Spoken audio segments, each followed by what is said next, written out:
the Mass Effects and No Man's Skies out there telling me that alien worlds will be all picturesque vistas and romance, there's Scars Above, delivering a swift smack up the back of the head before taking my wallet and then feeding me to whatever fleshy horror it could find in Lovecraft's recycling bin.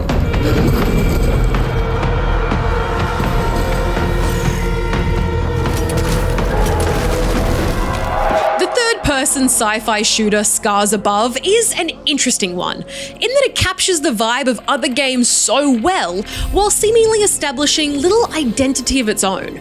Okay, that sounds harsh, let me rephrase. When I think back to my time shooting, looting, and hurling myself every which way during my 10 hours of Scars Above, I remember having fun. But if you ask me to go into detail about the characters or moments that stood out, I'm kind of drawing a blank. Calm down. Calm down. Here's the story in a nutshell. In typical sci-fi fashion, a group of very smart people go poking at something they shouldn't. Kate!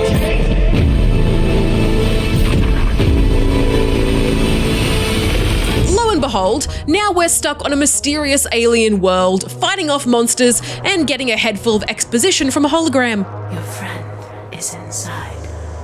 But our protagonist, Dr. Kate Ward, takes it all in stride. She's got friends to save and a planet to rescue, but my girl is out here dissecting the anatomical makeup of the local fauna, rattling off scientific hypotheses left and right. In fact, it's almost unsettling how calm she is about her current situation. It probably doesn't help that the facial animations aren't the best at conveying emotion, which makes the more emotional moments feel stiff and awkward. Richard, I'm so sorry. I had no choice. What's not stiff and awkward is the gunplay, which made me feel like a trigger-happy alchemist. Each gun uses a different sort of ammo, be it electricity, ice, fire. You get the idea. Depending on the enemy you're facing, you can combine effects to deal more damage by quickly swapping between weapons and blasting with the synergetic ammunition. It's a great way to keep the tension high as you juggle not only your weapon wheel, but keeping enough distance between you and the thing you're trying to punch a hole through.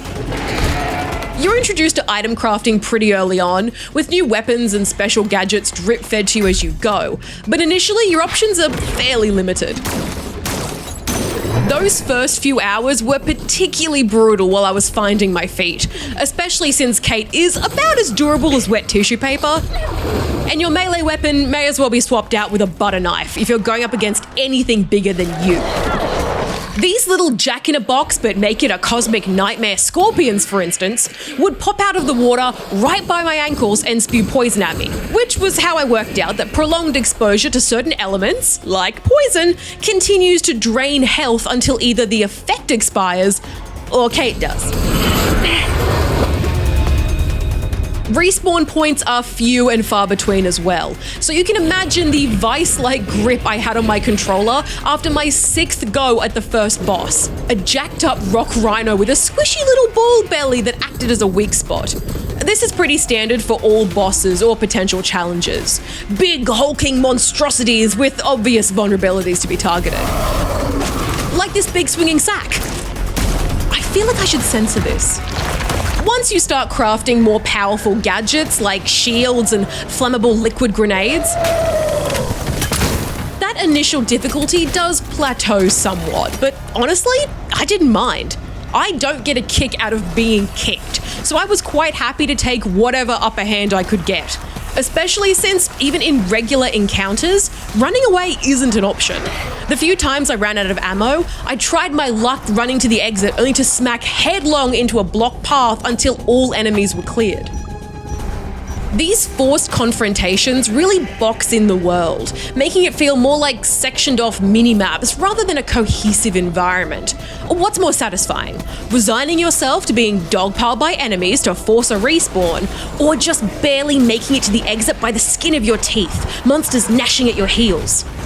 Realistically, I can see why it is the way it is. Those slow transition moments load in the next area, but it really messes with the pacing for me. There are merciful moments of respite to read lore, harvest supplies, and just generally take in the environment. So, not all creatures here are hostile. While I could have done with maybe 4 40% less fleshy textured walls, Scars Above is a very pretty game, which is a very good thing when leveling up is tied so heavily into exploration. Instead of gaining XP through combat, Kate earns knowledge from these glowing cubes stashed around the place, which go towards upgrading and unlocking new perks in the skill tree. On the one hand, I can appreciate this change-up. Kate is, after all, a scientist, not a soldier, and this fits her inquisitive nature. On the other hand, you've already told me if I don't brute force my way through every encounter, I'm not getting anywhere. And deviating from the cleared path to go hunting for cubes almost always guarantees another monster to mangle or be mangled by. It's a balancing act for sure, just not one I vibed with. All that being said, even if it's not cracking my top 10 favourite space games, a list I definitely have, Scars Above is still an impressive AA game, both in look and feel. Swapping between guns like a space cowboy is such a neat idea and executed really well.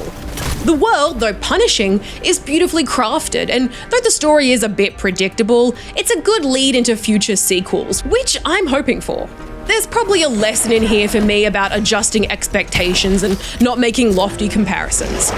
But I believe there's a game for everyone, and even if this wasn't for me, maybe Scars Above is the game for you. Play!